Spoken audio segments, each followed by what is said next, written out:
నమస్కారం LTV news కి స్వాగతం. ముందుగా హెడ్లైన్స్. ఏపీ వ్యాప్తంగా కురుస్తున్న వర్షాలపై ముఖ్యమంత్రి చంద్రబాబు సమీక్ష. వరదల్లో చిక్కుకున్న వారిని కాపాడేందుకు సహాయ చర్యలు చేపట్టాలని అధికారులకు ఆదేశం.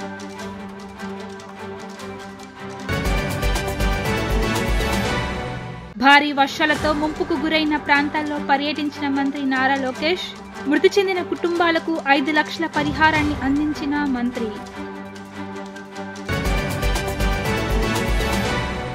ఇంద్రకీలాద్రిపై విరిగిపడిన కొండ చర్యలు. కొండరాళ్లు పడకుండా ప్రస్తుతం తాత్కాలికంగా చర్యలు తీసుకుంటున్నామన్న ప్రిన్సిపల్ సెక్రటరీ సత్యనారాయణ. ఏపీ వ్యాప్తంగా కురుస్తున్న వర్షాలపై సీఎం చంద్రబాబు సమీక్ష నిర్వహించారు. అధికారులు అప్రమత్తంగా ఉండాలని సూచించారు. వరద ప్రభావం తీవ్రంగా ఉన్న ప్రాంతాల్లో ప్రజలకు ఇబ్బంది కలగకుండా ప్రత్యేక బలగాల ద్వారా సహాయక చర్యలను చేపట్టాలని సూచించారు. ఆంధ్రప్రదేశ్ వ్యాప్తంగా భారీ వర్షాలు కురుస్తున్నాయి. ఈ నేపథ్యంలో ఆయా జిల్లాల్లో పరిస్థితులపై ముఖ్యమంత్రి చంద్రబాబు సమీక్షించారు.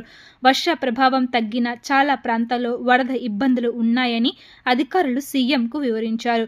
వరదల్లో చిక్కుకున్న వారిని కాపాడేందుకు సహాయ చర్యలు చేపట్టాలని అధికారులకు సూచించారు.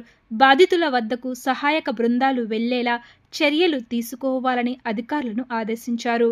మంగళగిరి నియోజకవర్గంలో భారీ వర్షాలతో ముంపుకు గురైన ప్రాంతాల్లో మంత్రి నారా లోకేష్ పర్యటించారు. మంగళగిరి టౌన్ కొత్తపేటలో కొండ చెరలు విరిగిపడి దెబ్బతిన్న ఇంటిని లోకేష్ పరిశీలించారు. కొత్తపేటలో కొండ చెరలు విరిగిపడి మృతి చెందిన నాగరత్తమ్మ భౌతిక కాయానికి నివాళులు అర్పించారు. కుటుంబ సభ్యులను పరామర్శించి ప్రభుత్వం తరపున 5 లక్షల పరిహారం అందించారు. భారీ వర్షాలతో ముంపుకు గురైన ప్రాంతాల్లో మంత్రి నారా లోకేష్ పర్యటించారు. తాడేపల్లి టౌన్, నులకపేట, కార్వి ప్రాంతాన్ని లోకేష్ పరిశీలించారు. ముప్పునకు గురైన ఇళ్లను పరిశీలించి బాధితులతో మాట్లాడారు. నీటిని వీలైనంత త్వరగా బయటకు తోడేందుకు చేసిన ఏర్పాట్ల గురించి అధికారులను అడిగి తెలుసుకున్నారు. ప్రభుత్వం నుండి అందుతున్న సహాయం, ప్రస్తుతం ఉన్న ఇబ్బందుల గురించి బాధితులను అడిగి తెలుసుకున్నారు.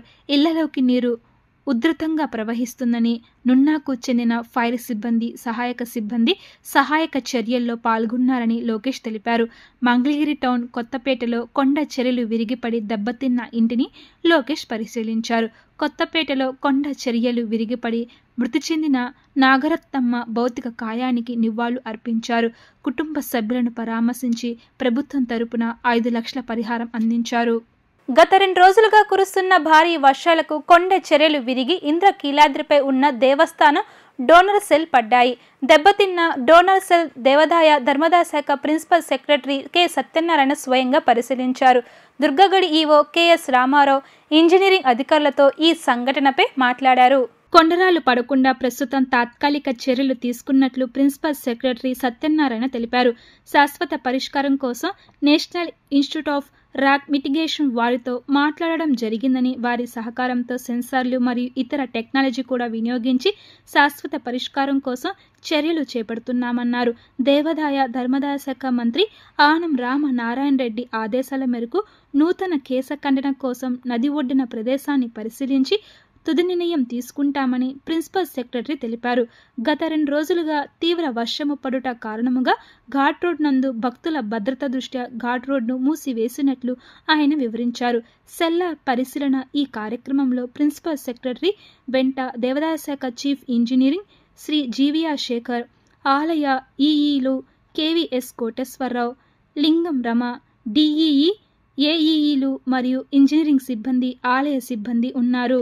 ఈరోజు ఉదయం తెల్లవారుజామున 2 గంటల నుంచి ఇప్పటి వరకు కూర్చున్నటువంటి వర్షాల వలన మన విజయవాడ ఇంద్రకీలాద్రి పర్వతం పైన మనకి స్లోపీ టెరైన్ ఏదైతే ఉందో దాని నుంచి కొన్ని రాళ్ళు పడి మనకి ఇక్కడ ఉన్నటువంటి రిసెప్షన్ సెంటర్ కాబట్టి ఆ రిసెప్షన్ సెంటర్ పూర్తిగా నేలమట్టం అవడం జరిగింది. అది 2 గంటల ప్రాంతంలో జరిగినటువంటి సంఘటన. ఆ సంఘటనలో ఎవరికి ఎటువంటి ప్రాణహాని కానీ ఆస్తి నష్టం కూడా జరగలేదు. అయితే దీనికి ఇదే సందర్భంలో మనం భారీ వర్షాల దృష్ట్యా ఈరోజు ఉదయం నుంచి ఘాట్ రోడ్లో ప్రయాణికుల్ని, భక్తుల్ని రావద్దని చెప్పడం జరిగింది. ఆ రకంగానే ఈ ఘాట్ రోడ్డు వాడకపోవడం వలన ఎటువంటి ఇబ్బంది లేకుండా ప్రయాణికుల యొక్క భద్రత, అదే భక్తుల యొక్క భద్రత దృష్ట్యా ఈ నిర్ణయం తీసుకోవడం జరిగింది. ఇంకొక 3 రోజుల వరకు కూడా నన్ను వచ్చే వర్షాలను బట్టి మన ఈ ఘాట్ రోడ్ని టెంపరీగా ఆపుతూ భక్తులందరినీ కోరేది ఏంటంటే ఒకవైపు స్టెప్స్, ఇంకోవైపు లిఫ్ట్లు ముసలివారు కానీ అంటే ఇంకా మనకి డిజేబుల్డ్ అంటే మనకి ఎవరైతే ఉన్నారో దివ్యాంగులు ఉన్నారో వారు లిఫ్ట్లు వాడాలని చెప్పేసి కోరుకుంటున్నాం. ఇదే సందర్భంలో అంటే మనకున్నటువంటి కొండ దాదాపు 600 మీటర్లు పొడవు ఉన్నట్టు కొండ ఉంది. దానిలో కొంత భాగం మనం ఈ రాక్ మిటిగేషన్ స్టెప్స్ చేసాము. అయితే అవి టెంపరీ స్టెప్స్ మాత్రమే. పర్మనెంట్ స్టెప్స్ మీద మనం ఇప్పుడు national institute of rock mechanics వారిని సంప్రదిస్తున్నాం. మనకున్నటువంటి ఎక్స్పర్ట్స్ ఎవరైతే ఉన్నారో ఇంజనీరింగ్ ఎక్స్పర్ట్స్ వాళ్ళని కూడా కాన్స్టెంట్గా శాశ్వతమైనటువంటి నిర్ణయాలు టెంపరీ మెజర్స్ ఏమైనా తీసుకోవడానికి చర్యలు తీసుకుంటున్నాం. ఏపీ అసెంబ్లీని పూర్తిగా డిజిటల్ రూపంలోకి తీసుకువచ్చే దిశగా కూటమి ప్రభుత్వం యోచిస్తుంది. బడ్జెట్ సహా సభ్యుల ప్రశ్నలు, కమిటీల రిపోర్టులు మొదలైనవి డిజిటల్ రూపంలోకి తీసుకువచ్చేందుకు అడుగులు వేస్తుంది. త్వరలోనే నేషనల్ ఈ విధాన్ భాగస్వామి కాబోతుంది. రాష్ట్ర బడ్జెట్, ఎమ్మెల్యేలు, ఎమ్మెల్సీలు లేవనెత్తే ప్రశ్నలు, ప్రభుత్వం నుంచి వారికి పంపే సమాధానాలు, సమావేశాల సమయంలో సభ ఎజెండా, సభ కమిటీల రిపోర్టులు ఇలా అన్ని కాగిత రహితంగా డిజిటల్ రూపంలోకి తీసుకొచ్చే దిశగా ఏపీ అసెంబ్లీ అడుగులు వేస్తుంది.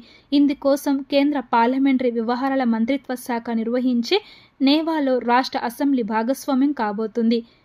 దీనికి సంబంధించి త్వరలో అవగాహన ఒప్పందం కుదుర్చుకున్నారు. ఈ దిశగా ఇప్పటికే గుజరాత్, అస్సాం, మణిపూర్, ఒడిశా, పంజాబ్, తమిళనాడు తదితర రాష్ట్రాల అసెంబ్లీ డిజిటల్ వ్యవహారాలకు సిద్ధమయ్యాయి. ఇటీవలే ఒడిశాలో ఆ రాష్ట్ర ప్రభుత్వం బడ్జెట్ను డిజిటల్ విధానంలో ప్రవేశపెట్టింది. జాతీయ సమాచార కేంద్రం ఈ విధానానికి సంబంధించిన సాంకేతిక వ్యవహారాలను పర్యవేక్షించనుంది. ఏపీలోనూ నేవాను అమల్లోకి తీసుకురావడంపై అసెంబ్లీ కమిటీ హాల్లో ప్రత్యేక సమావేశం నిర్వహించారు. బంగాళాఖాతంలో ఏర్పడిన అల్పపీడనం కారణంగా 2 తెలుగు రాష్ట్రాల్లోనూ భారీ నుంచి అతి భారీ వర్షాలు కురుస్తున్నాయి. అయితే ముఖ్యంగా ఎన్టీఆర్ జిల్లాను వరదలు కుదిపేస్తున్నాయి. జిల్లా వ్యాప్తంగా పలు మండలాల్లో రోడ్లన్నీ వాగులను తలపిస్తున్నాయి. ఎక్కడ చూసినా వరద నీటిలో ప్రజలు తీవ్ర అవస్థలు పడుతున్నారు. ఇళ్లలోకి నీరు చేరడంతో బిక్కుబిక్కుమంటూ గడుపుతున్నారు. అధికారులు తమను రక్షించి సురక్షిత ప్రాంతాలకు తరలించాలని కోరుతున్నారు. ఎన్టీఆర్ జిల్లాలో వరద నీటి పరిస్థితిపై మరింత సమాచారం మా ప్రతినిధి లిఖిత అందిస్తారు. 2 రోజులుగా కురుస్తున్న భారీ వర్షాలకు విజయవాడ మొత్తం కూడా అస్తవ్యస్తమైందని చెప్పుకోవచ్చు. అదేవిధంగా అష్టదిగ్బంధంలో కూడా విజయవాడ ఉందని చెప్పుకోవచ్చు.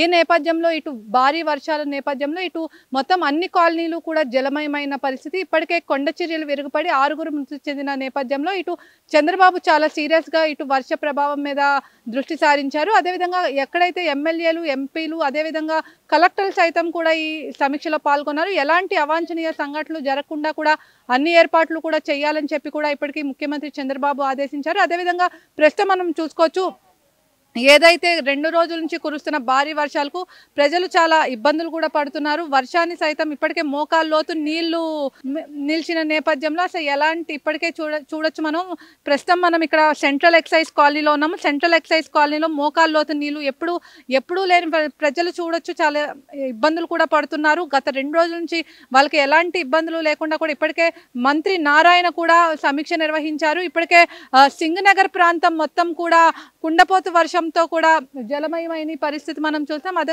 ఇక్కడ చూసుకోవచ్చు ప్రజలు ఎంత ఇబ్బంది పడుతున్నారో. ఇటు మోకాళ్ళ లోతు నీళ్లతో ప్రజలు అస్తవ్యస్తమైతే అయ్యాయని చెప్పుకోవచ్చు. అదేవిధంగా విజయవాడలో ఎన్నడూ లేని విధంగా 2 దశాబ్దాల కాలంలో శుక్రవారం రాత్రి నుంచి కుండపోత వర్షానికి లోతట్టు ప్రాంతాలన్నీ కూడా జలమయమయ్యాయి. అదేవిధంగా ఇక్కడ మనతో మాట్లాడటానికి కొంతమంది ప్రజలు ఉన్నారు. వాళ్ళని అమ్మ చెప్పండి, ఎలా అసలు ఏంటి వర్షంకి అసలు నడ్లాపోతున్నాం. అసలు మా ఇల్లు అయితే మునిగిపోయిందండి. ఎలా ఉంటాం చెప్పండి, ఇదే రాజకీయం. అసలు ఇలా అయితే ఎలాగా ఓట్లు వేస్తాకైతే అందరూ వస్తారా? ఓట్లు అడగడానికి అందరూ వస్తారు.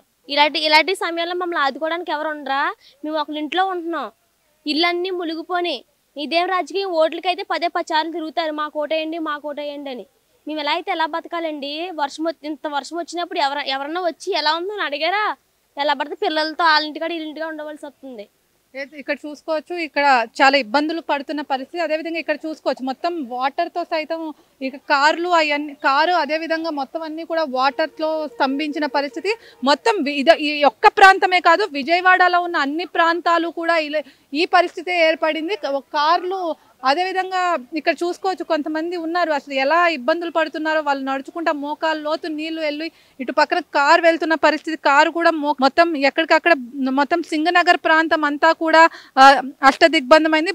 బుడమేరు వంతెన పొంగి పొర్లుతూ ఇటు సింగనగర్ పాయికాపురం ఏరియాలు మొత్తం కూడా అస్తవ్యస్తమైందని చెప్పుకోవచ్చు. ఇప్పటికే మంత్రి నారాయణతో పాటు ఎంపీ కేశినేని శివనాథ్ చిన్ని అదేవిధంగా ఎమ్మెల్యే బోండా ఉమా కూడా ఎలాంటి ఇబ్బందులు లేకుండా కూడా అన్ని ఏర్పాట్లు కూడా చేస్తున్నారు. సహాయక చర్యలు కూడా ముమ్మరం చేయాలని చెప్పి కూడా ముఖ్యమంత్రి చంద్రబాబు ఆదేశించారు. అదేవిధంగా నిన్న కొండ చర్యలు ఇరిగిపడిన ప్రాంతాన్ని కూడా ఇటు మంత్రి నారాయణ అక్కడ క్షతగాత్రులను పరామర్శించారు. ఇటు మోకాలు లోతు నీళ్ళతో ఉన్న వాళ్ళను కూడా చాలా ఇబ్బందులు పడుతున్నారు. ఇప్పటికీ అధికారులు ఎవరూ కూడా తమను గోడు పట్టించుకోవట్లేదని చెప్పి కూడా ఇక్కడ బాధితులు కూడా ఆవేదన వ్యక్తం చేస్తున్నారు. మొత్తం మీద చూసుకున్నట్లయితే విజయవాడ మొత్తం ఇదే పరిస్థితి నెలకొంది. అదేవిధంగా ప్రస్తుతం మనం ఇక్కడ ఏదైతే మోకాలు లోతు నీళ్ళు ఉందో అది మొత్తం కూడా చాలా ఇబ్బందులు పడుతున్న పరిస్థితి చూడొచ్చు. ప్రజలు ఎంత ఇబ్బందులు పడుతున్నారో మనం కెమెరాకి కళ్ళ కట్టినట్టు చూపిస్తున్నాం. ఇది ఒక్క ప్రాంతమే కాదు, విజయవాడ మొత్తం కూడా ఇదే పరిస్థితి. మొత్తం అష్టదిగ్బంధంలో కూడా విజయవాడ ఉందని చెప్పుకోవచ్చు. ఇక ఒక డ్రైనేజ్ సిస్టమ్ కరెక్ట్గా లేని వల్ల ఇవన్నీ వస్తున్నాయి అని కూడా చెప్పుకోవచ్చు. గత పాలకులు వదిలేసిన నిర్లక్ష్యం వల్ల ఇది వస్తుంది అని చెప్పి కూడా ఇప్పటికే ఎన్నో తెలుస్తుంది. అదేవిధంగా 2 దశాబ్దాలుగా ఎప్పుడూ నమోదు కాని కురిసిన వర్షాన్ని విజయవాడ నగరం వణికిపోతుంది. ఇప్పటికే లోతట్టు ప్రాంతాలన్నీ కూడా జలమయమయ్యాయి. అది కొండ చర్యలు విరిగిపడి ఇప్పటికే 6 మృతి చెందారు. అదేవిధంగా ముఖ్యమంత్రి చంద్రబాబు ఎప్పటికప్పుడు సీఎంఓ అధికారులతో సమావేశమై ఏపీలో కురుస్తున్న భారీ వర్షాలకు ఎప్పటికప్పుడు అలర్ట్ చేస్తున్న పరిస్థితి. కానీ ఇక్కడ కనీసం వాటర్ పరిస్థితి కూడా సరిగ్గా లేదు. మొత్తం కరెంట్ అంతరాయం కూడా కలుగుతుంది. అదేవిధంగా మొత్తం మీద చూసుకున్నట్లయితే ఇక్కడ మొత్తం విజయవాడ ప్రాంతం అంతా సింగనగర్ బుడమేరు వంతెన అదేవిధంగా అన్ని లోతట్టు ప్రాంతాలు కూడా జలమయమయ్యాయి. ఇప్పటికే ఎమ్మెల్యే గద్దె రామ్మోహన్ కూడా సహాయ చర్యల్లో పాల్పడుతున్నారు. ముఖ్యమంత్రి చంద్రబాబు ఎమ్మెల్యేలని ఎంపీలని అందరినీ కూడా అప్రమత్తం చేస్తూ అలర్ట్ చేస్తున్నారు. అదేవిధంగా ఎన్టీఆర్ జిల్లా కలెక్టర్ సృజన కూడా ఎప్పటికప్పుడు బాధితులందరినీ పరామర్శిస్తూ ఎలాంటి అవాంఛనీయ సంఘటనలు జరగకుండా కూడా చూసుకోవాలని చెప్పి కూడా చెప్తారు. విజయవాడలో ఉన్న అన్ని కాలనీలు కూడా ఇదే పరిస్థితి నెలకొంది.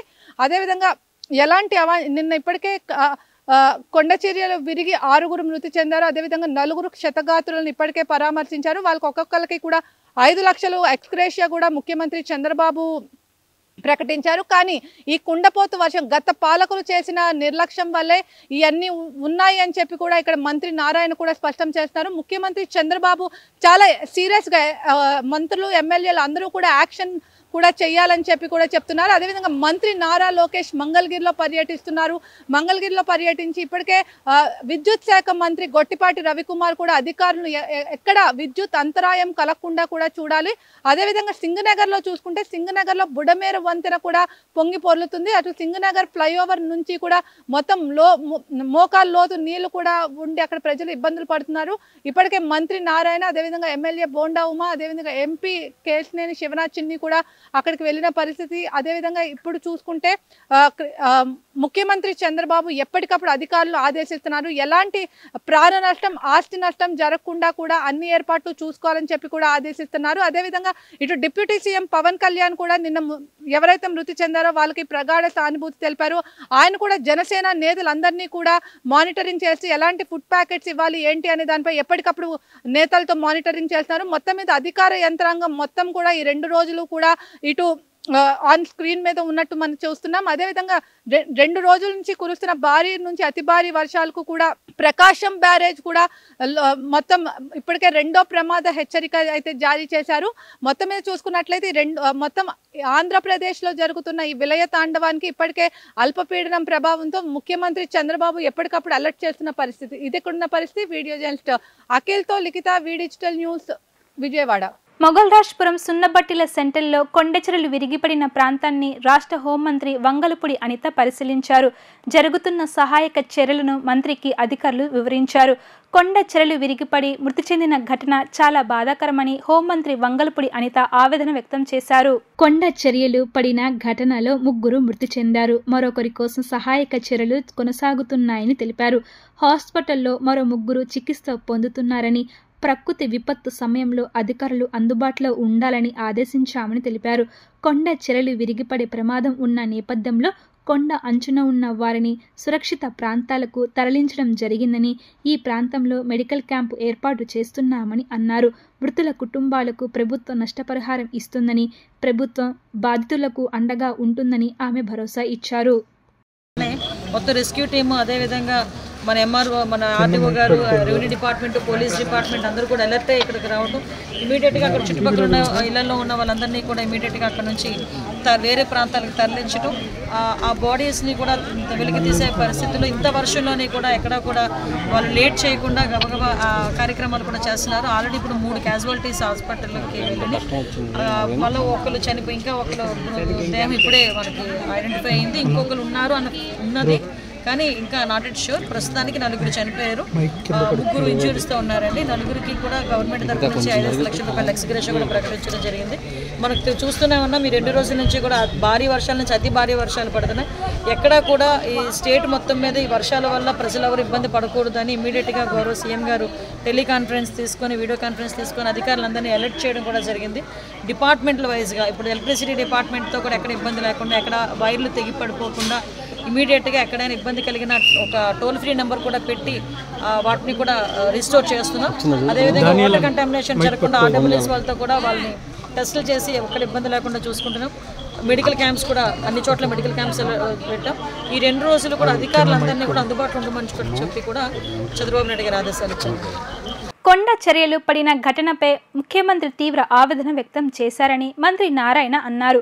మాతో అధికారులతో తరచూ సమీక్షలు చేసి కొన్ని సూచనలు చేశారని స్పష్టం చేశారు. కొండల్లో లూజ్ సాయిల్ ఉండి ఇటువంటి ప్రమాదాలు జరుగుతాయని ఆయన తెలిపారు. కొండ చర్యలు పడి చికిత్స పొందుతున్న వారిని మంత్రి నారాయణ, ఎమ్మెల్యే గద్దె రామ్మోహన్ పరామర్శించారు. ఈ సందర్భంగా మంత్రి నారాయణ మాట్లాడుతూ ఈ రోజు జరిగిన ఘటన చాలా దురదృష్టకరమని అన్నారు. గత 40 ఏళ్లలో ఎన్నడూ లేని విధంగా ఈ జిల్లాలో భారీ వర్షం పడిందని తెలిపారు. ఈ ఘటనలో 5 మృతి చెందారు, 4 గాయపడ్డారని అన్నారు. క్షతగాత్రులతో స్వయంగా నేను మాట్లాడడం జరిగిందని, ఒక వ్యక్తికి నడుం బాగా గాయం అయింది, సర్జరీ చేయాల్సి ఉందని స్పష్టం చేశారు. మిగతా 3 రోజుల్లో డిశ్చార్జ్ అవుతారని అన్నారు. ప్రభుత్వం వీటిపై స్పందించి అవసరమైతే అక్కడి వారిని ఖాళీ చేయిస్తామని అన్నారు. 442 కోట్లతో డ్రైన్ల పనులు చేయడానికి 2016లోనే ప్రణాళిక సిద్ధం చేశామని, ఆ సమయంలో 50% వర్కులు కూడా మేము పూర్తి చేశామని అన్నారు. వైసీపీ ప్రభుత్వం వచ్చాక ఈ వర్క్ మొత్తం నిలిపివేశారని, ఇప్పుడు మళ్లీ ఆ వర్క్ చేయడానికి 200 కోట్లు అవసరమని అన్నారు. సీఎం కూడా ఈ నిధులు ఇవ్వడానికి సముఖత వ్యక్తం చేశారని, ఇటువంటి ఘటనలు పునరావృతం కాకుండా తగిన చర్యలు తీసుకుంటామని ఆయన స్పష్టం చేశారు. దాని మీద యాక్షన్ తీసుకుని చేయడం జరుగుతుంది. అయితే మన యొక్క ఈ విజయవాడ తీసుకుంటే విజయవాడ ఆల్మోస్ట్ ఇవాళ టోటల్గా నీలమయం అయిపోయింది. దానికి యాక్చువల్గా ఒక 441 కోట్లతో సుమారుగా 443 కోట్లతో ఈ డ్రైన్స్ అన్నిటిని యాక్చువల్గా చేయటానికి 2016లోనే మా ప్రభుత్వం ఉన్నప్పుడు, తెలుగుదేశం ప్రభుత్వం ఉన్నప్పుడు నేను అప్పుడు మున్సిపల్ మంత్రిని, దాంతో శాంక్షన్ చేసి యాక్చువల్గా 50% వరకు దాదాపు కంప్లీట్ చేసాం. ఆ వర్క్ అంతా పూర్తి అయిపోతే ఏదో ఇలా రెయిన్స్ పడినప్పుడు ఆ వాటర్ యాక్చువల్గా ఫ్లో అయ్యేది. ఆ వర్క్ అంతా ఆగిపోయింది. గత ప్రభుత్వం ఆల్మోస్ట్ ఆ వర్క్ని కంప్లీట్గా దాన్ని ఆపేయడం జరిగింది. ఆ వర్క్ కంప్లీట్ కావాలంటే సుమారుగా 200 కోట్ల రూపాయలు కావాలి. ఇమీడియట్గా ఆ వర్క్ని టేకప్ చేసి ఇటువంటి పునరావృతం కాకుండా చేయమని చెప్పడం జరిగింది. అదేవిధంగా నున్నా దగ్గర యాక్చువల్గా నున్నా దగ్గర పడే వాటరు అది ఫ్లో ఎక్కువగా టౌన్లోకి వస్తుందని యాక్చువల్గా అధికారులు మున్సిపల్ దాంట్లో ఉన్న అధికారులు చెప్పడం జరిగింది. దానికి కూడా అంతకుముందు 50 కోట్లతో ఒక ఎస్టిమేషన్ వేశారంట. దాన్ని కూడా రేపు యాక్చువల్గా అధికారులతో నేను డిస్కస్ చేసి ముఖ్యమంత్రి గారి దృష్టి తీసుకుపోయి దాన్ని కూడా చేయడం జరుగుతుంది. ఏది ఏమైనా ఈరోజు జరిగిన ఘటన మళ్ళా పునరావృతం కాకుండా అన్ని రకాలుగా చర్య తీసుకుంటాం. ఆంధ్రప్రదేశ్ రాష్ట్ర వ్యాప్తంగా కురుస్తున్న వర్షాలకు ప్రాజెక్టులు నిండు కుండలా మారాయి. భారీగా వరద నీరు చేరడంతో దాదాపు రాష్ట్రంలోని అన్ని ప్రాజెక్ట్ గేట్లు ఎత్తివేస్తున్నారు. దీంతో లోతట్టు ప్రాంతాల ప్రజలు అప్రమత్తంగా ఉండాలని అధికారులు సూచిస్తున్నారు. రాష్ట్రంలో ఎడతెరిపి లేకుండా కురుస్తున్న వర్షాలకు ప్రకాశం బ్యారేజీకి భారీగా వరద నీరు చేరుతుంది.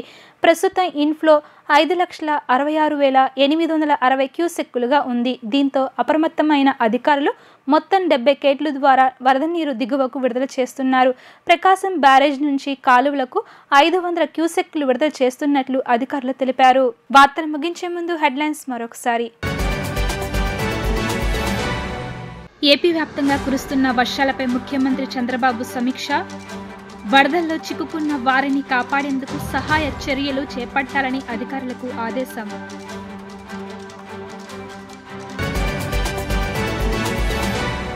భారీ వర్షాలతో ముంపుకు గురైన ప్రాంతాల్లో పర్యటించిన మంత్రి నారా లోకేష్. మృతి చెందిన కుటుంబాలకు 5 లక్షల పరిహారాన్ని అందించిన మంత్రి.